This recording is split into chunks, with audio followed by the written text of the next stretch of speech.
Kad absoliučios teisybės nėra akivaizdu. Tačiau Ingrida prasitarė, kad mados versle netaip jau ir baisu ir vien anoreksijos ar bulimijos bangos ten tikrai nesiaučia. Jie atskleidžia viešą paslaptį, kodėlgi dabartiniams manekenėms keliami jau minėti, tačiau tokie negailestingi reikalavimai.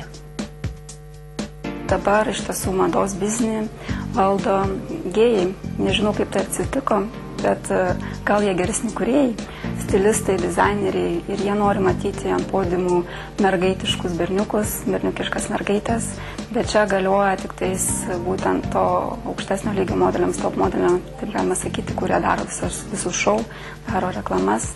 Taip jau yra ir dar prieš 2 metus buvo 90 per klubus gerai, o dabar 88-89, ypač Paryžiuje tai galioja. Milane yra dar darbų daugiau, kur ir dizaineris siūna tos didesnius rūbus, tinka 42 dydžio katalogai. Katalogams iš tiesų visame pasaulyje visada reikalingos stambesnės merginos, normalaus sudėjimo, kadangi rūbai moteriški labiau. O šou tai taip. Ką padarysim? Taip yra. Bet tai yra, kaip čia sako, abidnekas? Abidnekas, bet taip pat aš galiu palyginti su balerinos profesija.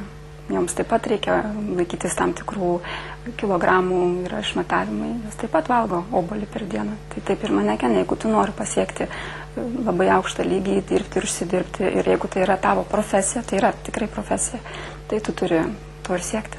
Bet Ingrida, kiek tame aukštame lygyje galima išbūti? Na, nei viena lietuvė turbūt nepasiekė Klaudijos Šifer, ar ne? Klaudija Šifer nepasiekė dabar, kaip sakoma, iš tiesų nebėra tokių kaip Klaudija Šifer, nes jos tada atsirado ir jos dabar dar yra Klaudija Šifer, ne, 10 metų.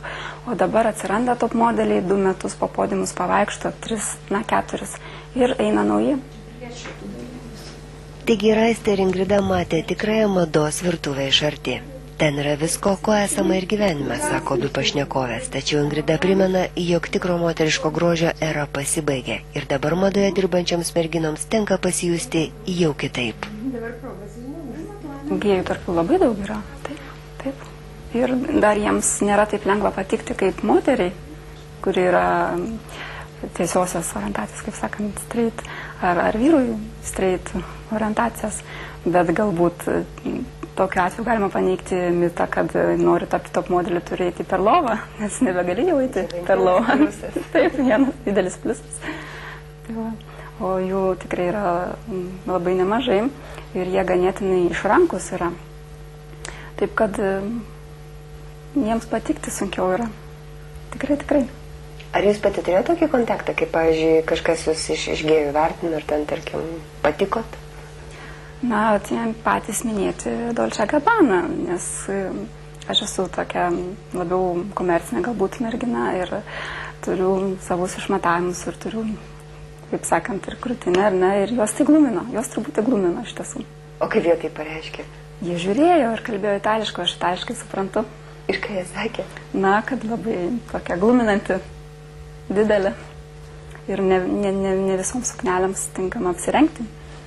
O jūs tylėjote kaip žuvis? Aš nieko nesakiau, aš dirbu savo darbą, aš turiu būti profesionali, ten gali kalbėti, ką nori, aš turiu net užsikimšti ausis ir daryti, ką reikia.